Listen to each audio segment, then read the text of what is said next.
Before we get into this week's episode, I wanted to let you know that we are opening up our signature course the very first week of November.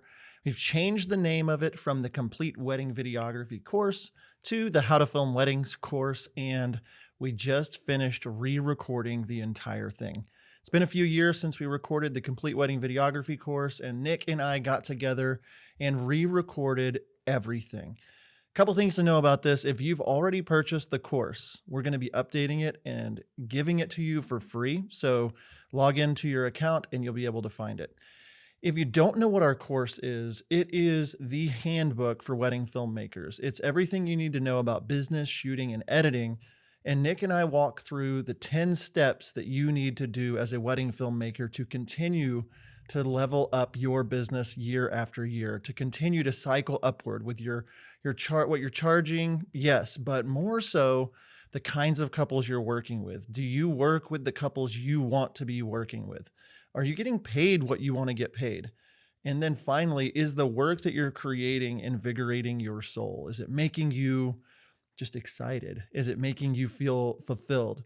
This is what this course is going to do. It's going to teach you the 10 steps that we have done over the last 17 years to not only have a six-figure business, but to not get tired of doing this job, to be more invigorated now than ever, to be booking those dream clients in those dream locations.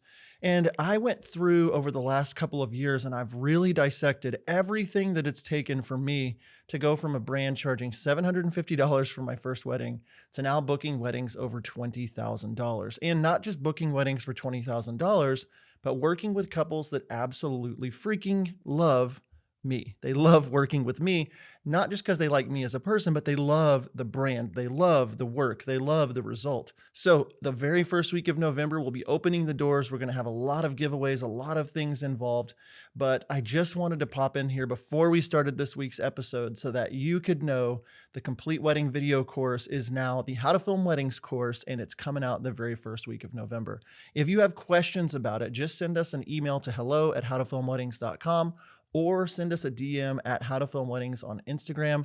There's going to be a lot of information here on the podcast as well as in our Facebook group.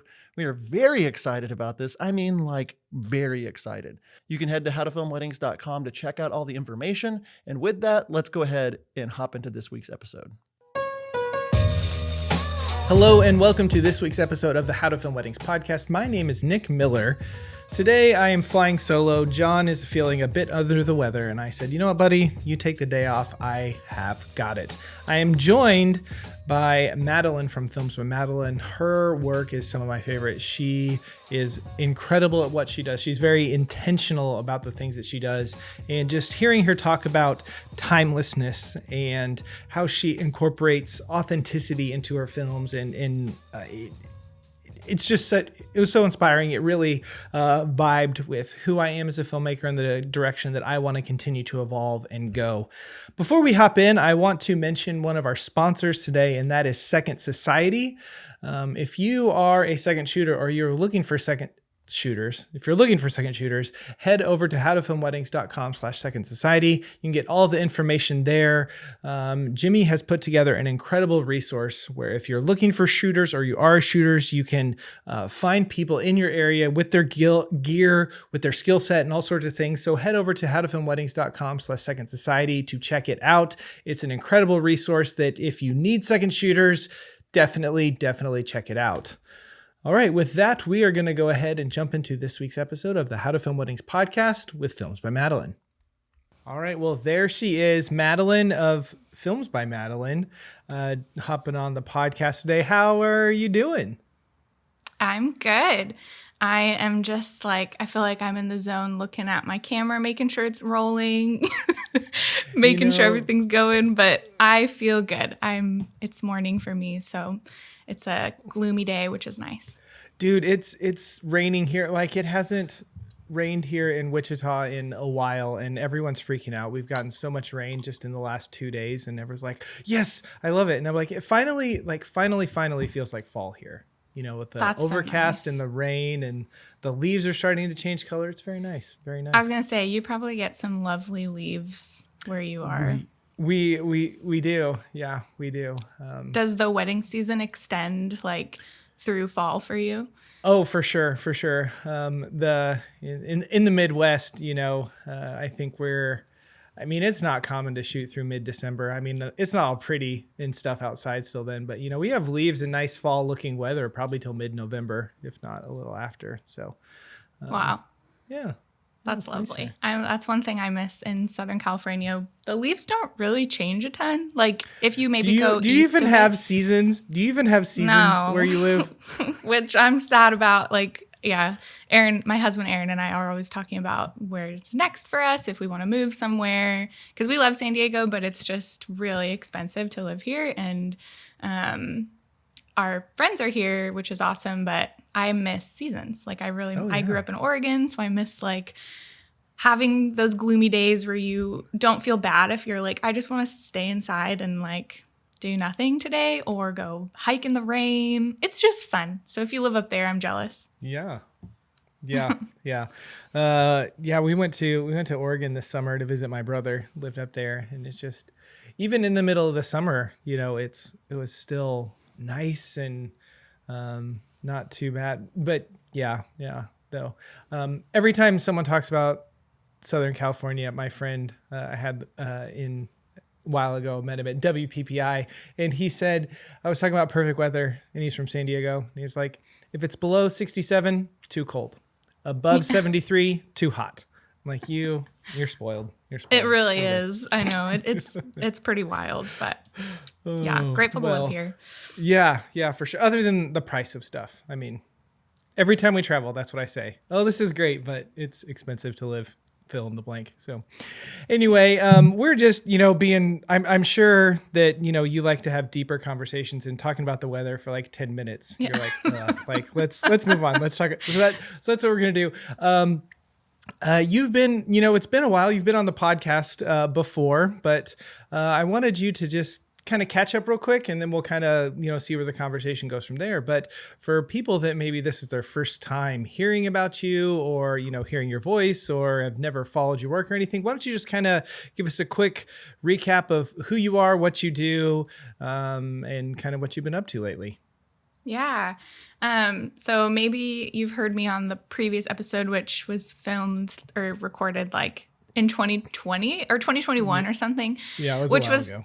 Yeah, it feels really weird looking back at that. I've never listened to it because I just cringe listening to myself. But I think especially I would cringe now because, there's a lot of growth that happens in a couple years. And so, personally, I feel like I've grown a lot. And then within my work and kind of like my like ethos behind my brand has kind of shifted a lot in the past couple years. Not a lot, but like a lot for me. And yeah, so I feel like if you've listened to that episode, you've got a little taste of maybe where I started and how I started and all of that. But I feel like coming here now, it feels really nice because I feel very confident in my brand. I feel very confident in like what I offer the industry. And I know back then I was like, oh my gosh, I have to film this podcast. I'm so freaking nervous. Like I felt like an imposter. I was like, I didn't really have all that as dialed in as I do now. And so it's really nice talking now because I don't know, I just feel this ease with the conversation. So yeah, that's good. You are someone that really, in your work, really inspires a lot me and how we do. Like we actually started this film last year when we were editing it. My wife pulled up one of your videos. It was this one where I think it was in Joshua Tree, and the couple was dancing, and it kind of had the the music from their first dance playing, but you were kind of like focused on like the night, and it was very ambient music and stuff. And so we stole your idea and did our own thing with that, but no, yeah. But so you are one, like your style of filmmaking, kind of how you go about stuff is something that really, really inspires me. And it's cool to see just how much you've grown over the last few years and seeing what you're into now. And if you're listening out here and you haven't checked out Madeleine's stuff, you definitely definitely need to go look her up and watch that and be inspired by her. So while you were just kind of doing your little intro there, talking about yourself and how you've grown over the last couple of years, a couple of things that stood out to me that I just like to unpack just a little bit. You said like the ethos of your brand was a phrase that you just used. And so what do you mean by that? And kind of when you think about your brand, like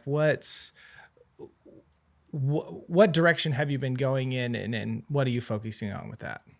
Yeah. It's fun talking to somebody about it that does wedding videos, because everybody, I don't mean to pivot in a entirely different direction, but just to know, working from home as a wedding videographer can be quite lonely, and you work by yourself, and that's a whole other topic in and of itself. But so it's fun to talk about it with somebody, because I don't often get to do that. So thanks for asking. And yeah, I feel like for me, I've always had this deep passion for filming weddings. Always wanted to film weddings. And that's a story that I've probably mentioned in the previous podcast, but that's always been kind of my go-to. And for me, the passion has always been there, but it's kind of evolved in the last couple of years to take really, really view things from a perspective of timelessness. And so for me, that's like how I've wrapped my brand around that. I've wrapped the way I interact on social media, the things that I share, the films that I create. I'm always thinking from this lens of timelessness in my work. I've started to make a film of my grandma, which has been really cool and eye-opening to like lean into just a different creative style outside of weddings. And that process has really opened up my eyes even more to what timelessness really feels like, what it looks like, and then in turn, how I can like take that into my wedding films and make sure that in 50 years and 60 years, my couples are going to watch their films. They're offspring, for lack of a better word, if they have kids, will watch their film and be able to connect with it and not have that like cringe of like, ooh, there's a trend, And not that that's like, I don't know. I don't ever mean to like hate on like different types of styles of filmmaking, because I do think there's a time and a place and a couple for everything. Like some people are not going to mind that. They're going to love that. But I think the type of people that I really want to attract are ones that kind of value that aspect of timelessness in their film. So yeah, that's really good. And I love hearing whenever people find that thing that they are passion. It's like their passion for creating videos and then their passion that's like personal kind of collide together. And I love hearing, hearing that about you. And like you said, like the timelessness is your thing. And, for somebody else, it could be, high energy. For someone else, it's going to be whacking it. That's a great thing about this industry is there's not one thing that everything has to be.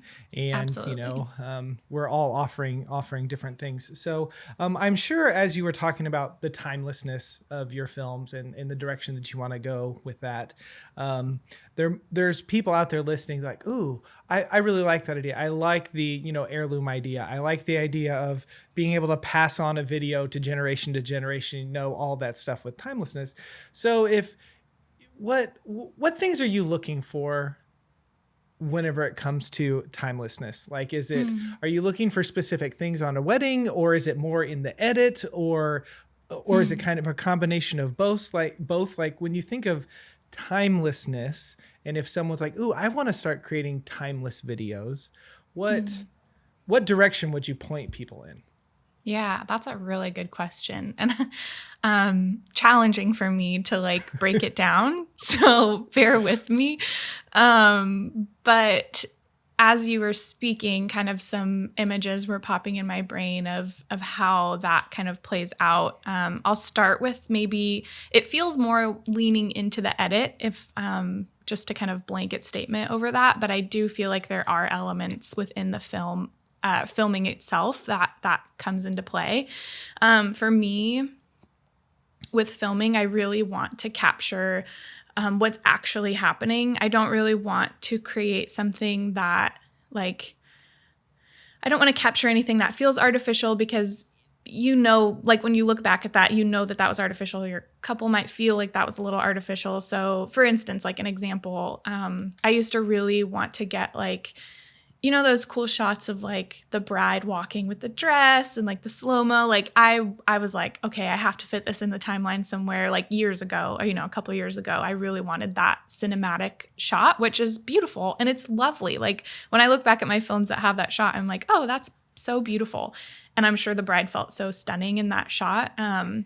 For me now, I'm kind of pivoting into this space of like, I don't prioritize those kinds of shots as much, where it's like cinematic, like posed things, more of like, during getting ready, I really love capturing honest conversations. So for getting ready, I'm always listening, because capturing things that they're saying about the day, about how they're feeling, about, a gift they're about to give, hearing mom talk about how beautiful they look. And those are the things that I look out for more now, specifically for like getting ready.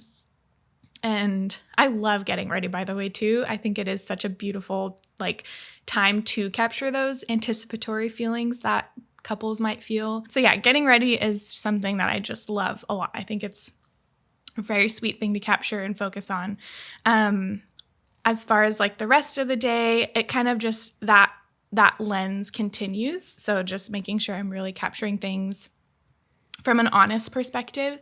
I really think nostalgia hits even more when the shot that they're watching feels so honest and feels so like real. I look for vulnerable moments. I look for just honest joy. Things like that, which are, if you film weddings, it's not hard to find those things on a wedding day, because there's usually so much of that happening, which is lovely about our job. I think that is a really cool thing that we get to be as filmmakers, is like kind of treasure hunting for moments throughout the day. So as far as filming, that's kind of where I've pivoted to. Another side note on that is like portraits or like romantics between the couple. I've kind of pivoted how I approach those a little bit. And instead of, it really depends on the couple, because some couples, they are a little more reserved, and like it makes sense to do some more of those like cinematic shots with them that feel romantic, and you can put them in slow-mo, and like that'll really convey the way the couple feels with one another. But a lot of the times now I'm getting couples that really, they vibe with that video that you mentioned, the Joshua Tree one that I filmed, because that one, the clients really just wanted something candid. They really didn't want to be posed into anything. And so I just followed them around and filmed what I could. And a lot of the times they were just talking and interacting with each other. And that has been so cool to include those little tidbits of things that they say. And I don't know, I just think it's sweet. So for filming, those are kind of the areas that has changed for me, pivoted a bit. It's not like I've starkly changed my style, but it's a little tidbits here and there, I think. It's evolved. It's evolved. Yeah, I mean, right. you're doing it, and you start with one idea and you go to a next. So you're talking about filming, and I think you're going to come back to like editing and timeless. Like, right. Okay. But while a couple of things that I'm just guessing people have in their minds as you were saying those things. So you're focusing on getting ready and capturing those things. Are you what's your audio situation with that? Like, are you trying to mic people up? Are you just putting like a shotgun mic on? Or are you just letting your camera go and then you're like, oh, I hope I can use this, just on what are you doing with that? Yeah. So for getting ready, I don't really mic them up. I just put a shotgun mic on, and that's been really a great way to capture audio. And it's like non-intrusive. It feels very because sometimes when I feel like you put the mic on, people get nervous. So Yeah. the shotgun mic is nice. It feels not obtrusive. And then, like for ceremony, I try to keep the mic on somebody for as long as I can. So usually if they do a first look, I'll be like, hey, I'll just stop that. I'll keep that on until, after the ceremony, depending on battery life or whatever. But and that way I have more chances to pick things up. I just filmed a intimate dinner wedding, or I didn't just film it. I'm editing this one now, but it was an intimate dinner, and they had just 10 people there. And so I just put a microphone in the center of the table to pick up conversation, which, you kind of have to be smooth about that and make sure people feel comfortable with that, because that could feel a little obtrusive. But for me, it was sweet because I picked up these conversations of him talking about how he felt when she walked down the aisle, and I wouldn't have had that. And so, I think audio, it's it's such a sweet way to add that timelessness and definitely. more elements within it. So Yeah. And then I'm sure that you are you recorded this hour-long dinner, and you had an hour-long, of audio stuff. So now you're taking all of your clips, syncing the audio, and then you're going through clip by you're going through all of it so that you can pull out those little things, right? yes, feels excessive, but it's always worth it. So I listen to everything. And I think that that's one of those things where, at least when I've watched your work before, and I'm sure other people's well, how do you get that? How do you do, where do you find these things? And on your end, it's just I'm meticulous. I go through, last night, I think you and Catherine from Blink Films are very similar in your approach.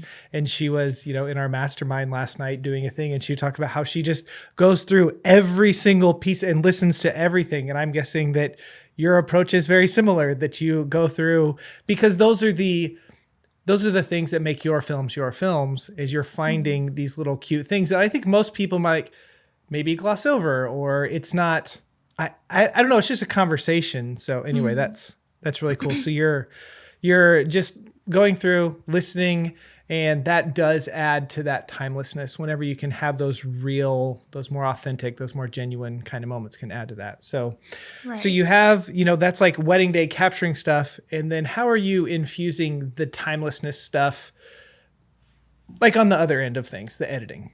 Yeah, right. Which I feel is another very important part of all of this for me. I love Katie. I think she's just awesome. And it's really cool to hear her process is very similar to mine. I think, her films are so intentional and sweet and her own, which is so beautiful. But yeah, for editing, I feel I've kind of tried to really take my own within the editing bay. And so what that's looked like as far as timelessness goes is, really focusing on preserving the raw moment. So, for instance, with this dinner party, I'm working through the film right now, but an idea that I have that I'm going to see if I can try to execute is starting the film with just this dinner party where they're just chatting, and on the day filming, I did, I thought about this, and I was well, maybe I can get some different angles and get a wide that I can just resort to, and then kind of get some different angles of people talking and interacting, and then somehow lead that into the film.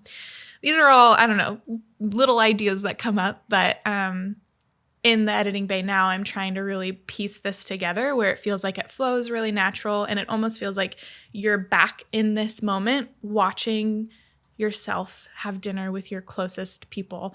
And yeah, I don't know, just preserving honest moments like that. If I'm choosing music and I want to put music over it, I want the music to complement the moment. I don't want the music to overpower it or really force you into a feeling.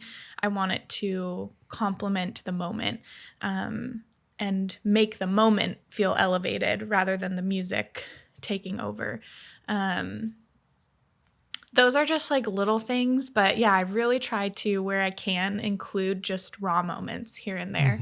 And I think that balanced with the way I have learned to just like seamlessly transition music and seamlessly like transition moments, I think that those moments don't feel like, it doesn't feel like I just threw a clip on and was like, okay, here's like this raw moment. It feels like intentionally placed, but raw at the same time.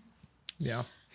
One thing that I really appreciate this kind of editing style and these like kind of raw, more authentic type moments. And one thing that is so cool to me, at least when I'm, editing in this, is I was like, okay, here you're like in your head, you're like, I have this dinner scene, I'll do it for a little, 30 seconds or, 40, like a very short, but as you get in there and you're like, okay, here's this little thing, this 30-second thing. Now it's going to like double the length of but because it's that like authentic, like it's a real thing, and you're like letting these moments breathe. And so even though it's like twice as long, it doesn't feel long. And I think that letting moments breathe is something that's really, I think people struggle with that in the edit, is letting just something happen and be like, well, I only promised them 6 minutes, and so I gotta cram all this stuff into this, where if you just made it a little bit longer, you could do that. And I like that, letting those moments have their space and letting those speak. And I think that also letting the music complement rather than elevate, or the music take over, like that's such a fine line. It can be very difficult. So you do 100%. you do that, I know. Well. It's hard. And it really depends on my couple too. I think there are weddings where all of this that I'm speaking of comes a lot easier just because of who they are, how their day panned out. And then there's some couples where it's like, it just makes sense to have, the music be kind of like more of an element in their film. And so, yeah, I don't want anybody watching this to be like, oh, that sounds so difficult. 'Cause like, it's not easy. Like it feels like a simple thing and it feels like it should be easy, but it can be really hard depending on the people that you're filming and the vulnerability that they offer you. So yeah. Yeah. If music in a film, like it all fits together so well, and you're like, man, that was perfect. You can guarantee that it wasn't easy to find it and make it fit together. Oh my gosh. I know. That takes a lot of time. And that's something I feel like that, I don't know, that has given me so much confidence as an editor, is really understanding music. And it's given me so much freedom to be able to do what I want with my films and allow me to let moments breathe, because I have this control with the way that I know how to blend music and work with music, that like it allows me the freedom to pick and choose where I want stuff to go. And I think that is a really cool skill if you are somebody who doesn't feel as strong about that, to like hone in on, because I don't know, it just, having that freedom in the editing bay feels so nice, and it allows your creativity to like flourish. So yeah.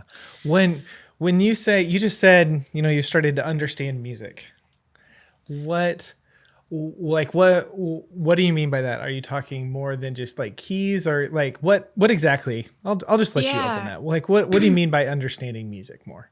Right. Keys is, a huge part of it. And I know y'all shared, which is so cool that you shared that. It was the circle of fifths, not the circle of fifths. Was that what it's called? I forget what it's called. Yeah. But it's like that thing where you can see the keys that work with each other. Key chart. That is huge, because I have a background in music, so I think it like makes it a little easier for me to understand that. But for somebody that doesn't, that's like such a great place to start and look, to understand music more, because if you're working with certain keys, you're able to blend songs. Like you're able to, if you have tools now, we have like, what is that one site called? Like La La. AI or something. Yeah. I mean, but Yeah, yes, it's .ai. Yeah.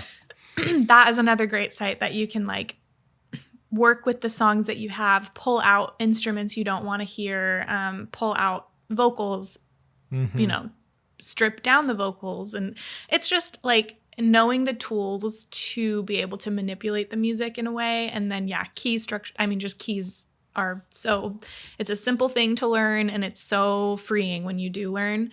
I work with a lot of ambient songs, so that allows me to kind of like blend things really nicely. And I just like spend time layering music. I think that has really been a fun thing to do, because I take a song that I like that might not have a ton of elements in it, and then I kind of turn it into this like, more moving piece than it was before. And those are just little things. I know it's like I'm like touching all these tiny little topics or big topics. Sure. But keys are huge. Yeah.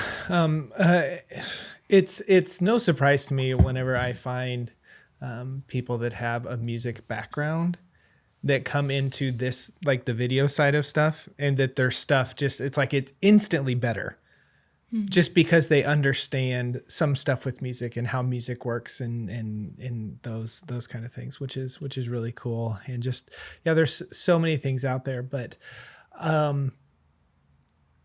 something that I'm kind of, when it comes to understanding music, but you're also like pulling it back into that timelessness and how these things go together, and you're wanting the raw moments to be the thing that shines, not necessarily the music. And so you're doing the music stuff to support the thing that's going on in the film rather than the other way around. I know I've before, it would be like, here's a song I'm going to use. And so I let the song dictate, how I wanted to edit or how I wanted things to go, rather than letting the story and stuff play out. So that's really cool to hear.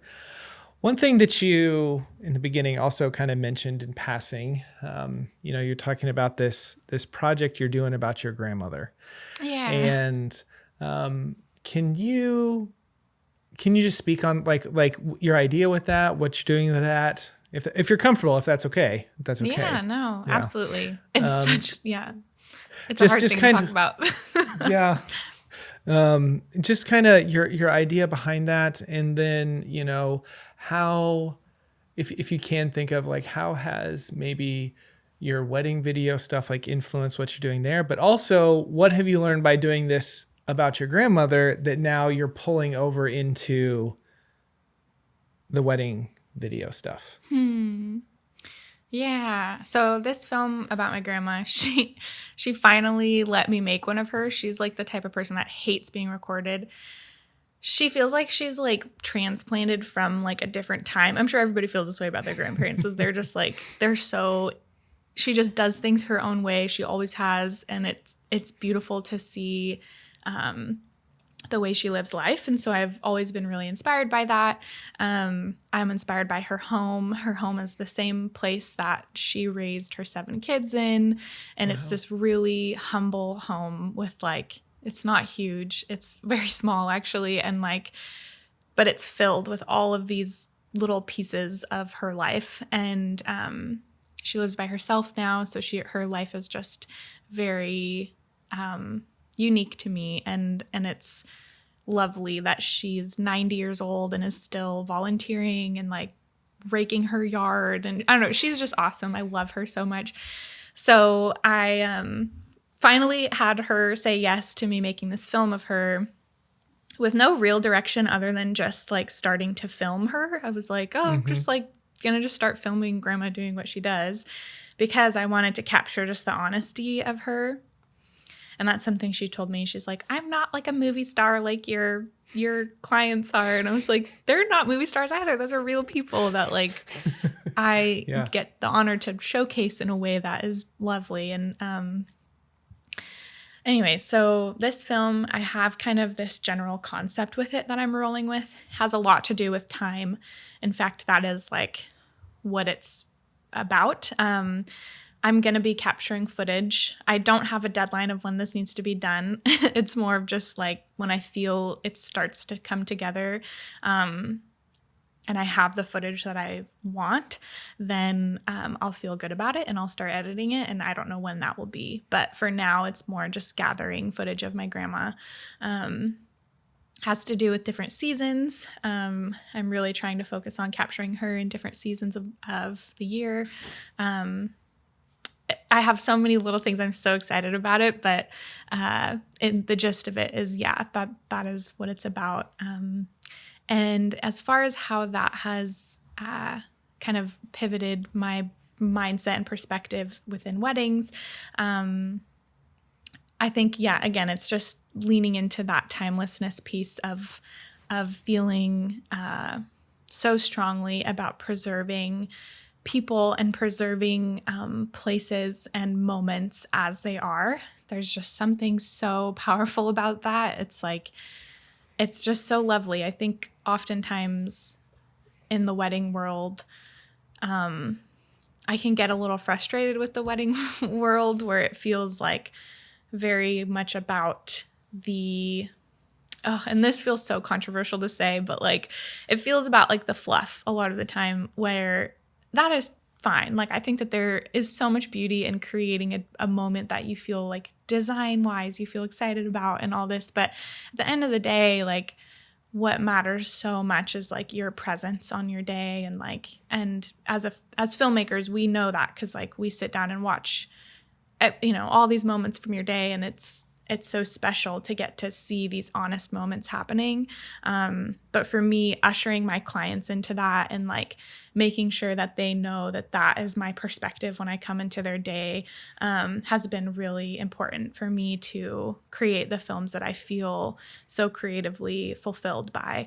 And also that I feel really good about delivering to them, because I just know like this is going to be something that they can really hold on to.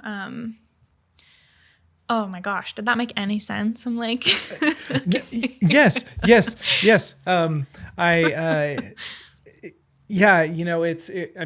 think it was a kind of a deep question that put you on the spot with, but yes, you're like, the presenceness, the keeping in mind, like so many, I think that we specifically, shifting back over into weddings, this is what I do, this is what I am. And I need to set up my lights. I need to set up this and I need to capture this. And, I need to go and we're so concerned about the thing that I need to film right now. And it sounds like one of the things that you are really starting to lean into and learn is, yes, I know I need to film these things, but I don't, like there's a way to go about it where I need to be present while I'm doing it. And if I'm hurrying, that's okay. But it's like I'm here, I've been hired for this reason. And so I'm going to capture these things because I know these people are going to want this stuff. Like that's right. Seems to be something that you're leaning into, and which is really, really cool, and can really shows in the stuff that you're putting out there. Just the intentionality behind it. So that's really neat. I think something. Well, thank you for that. And I think something I want to mention too is like these mindset shifts, I think, have been able to happen because I had a lot of time on the front end to, get experience, feel confident in actually filming the day. Because you mentioned like being worried about the lights. Like, oh yeah, I've totally been there. Like, and there was a point in time, where I was working for another company and their expectations technically were like very intense and very, a lot of high expectations for those moments. So I think now that I have confidence in those technical things and I know my cameras well, I know kind of what I need to do technically to get what I want, I feel like I have space to now lean into like the ethos of why I want to film what I do. So I don't want anybody to hear like that and be like, oh, like that feels so hard, because it is, but it just takes time, Right. I think I just wrote it down, and I said it before, but I think it's just the evolution of doing this and doing it consistently and doing it a while, it's like whenever you first get started, you're filming, like you're hitting record all day and you're capturing absolutely everything. And it's like, I don't want to miss, and now, I'm like,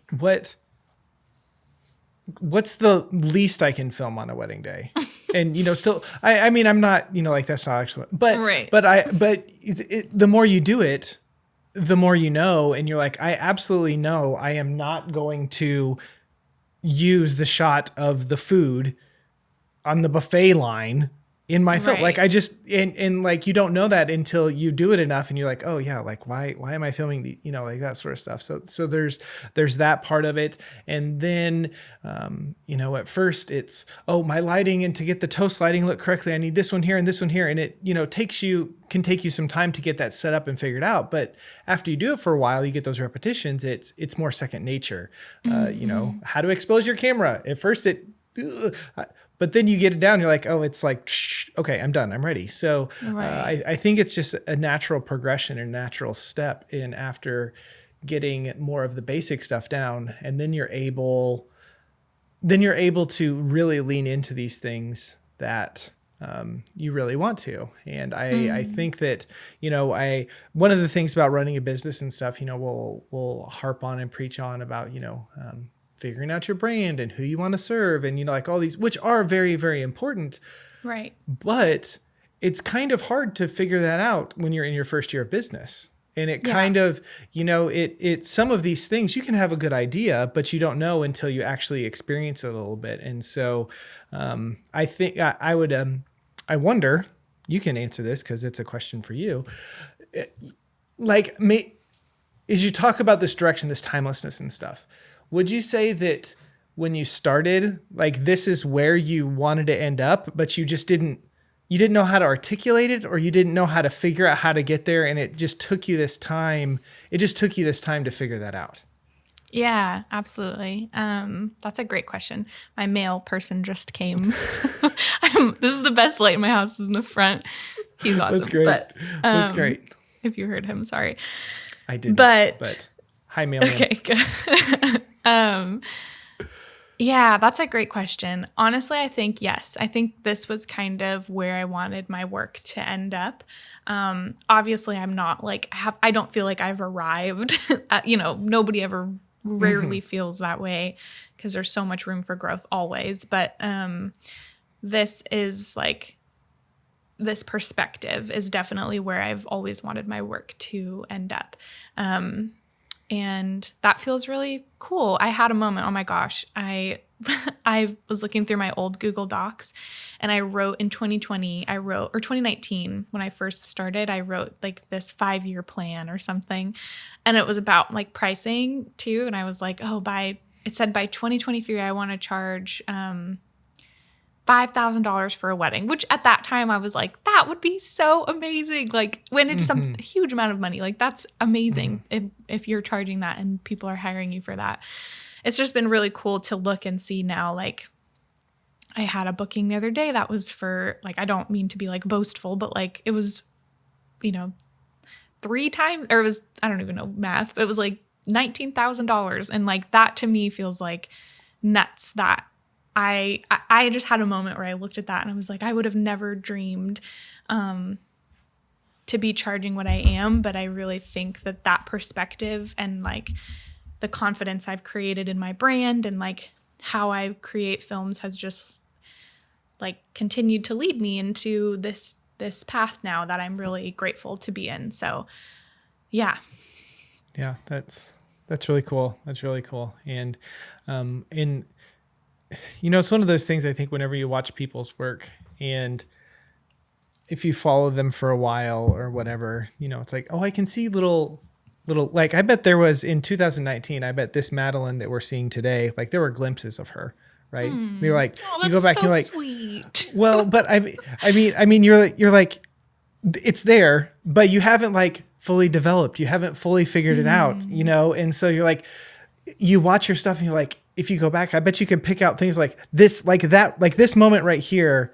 I just built on that a lot. And, totally. and here I am. So as an encouragement to our listener, you might be like, man, I want to I want to get there, and we want to go so fast. Like we want to, right. We don't want to, but also you wouldn't be 2023 who you are today if it weren't for 2019, you dreaming of these things and thinking of these things. Like you needed those 4 years to get where you are. And we want to be like, no, I want to go 4 years in advance. Like I want to get up there. Oh yeah. Right. And there's things that need to happen along the way for you to get where you are today. So, right.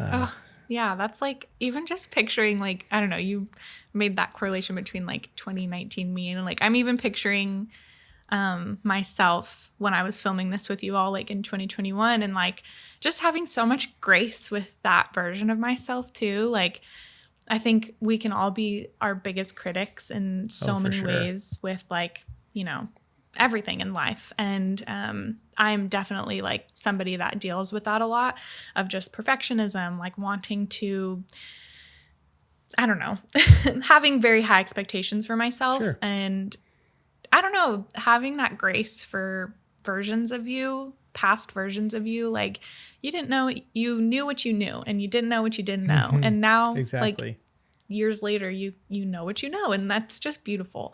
So yeah, thanks for popping that into my brain. That was really nice to reflect on. You're welcome. You're welcome. I am obviously very, very good at what I do to make you. You are. Yeah, you guys are awesome. Oh, you know, I wasn't fishing for a compliment, but I will take all the compliments that you want to send our way. So anyway, we've been chatting here for, I don't know, 40-ish minutes or so. So, think we're going to start wrapping things up. And so if, people don't follow along or haven't checked out your work, where's the best place for someone to, check out what you're up to? Yeah. So the place I'm most active is Instagram, Films by Madeleine, and then YouTube. And those are the two spots that I'm most active nowadays. Mm-hmm. Okay. I'm trying TikTok, but it's not it's not as consistent for me. Yeah.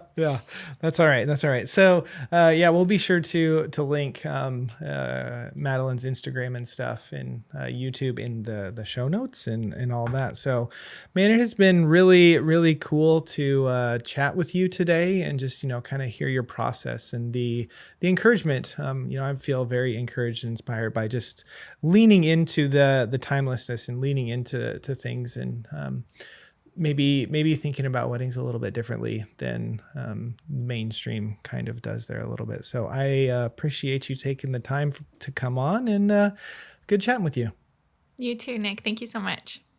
Madeleine, thank you so much for coming on the podcast today.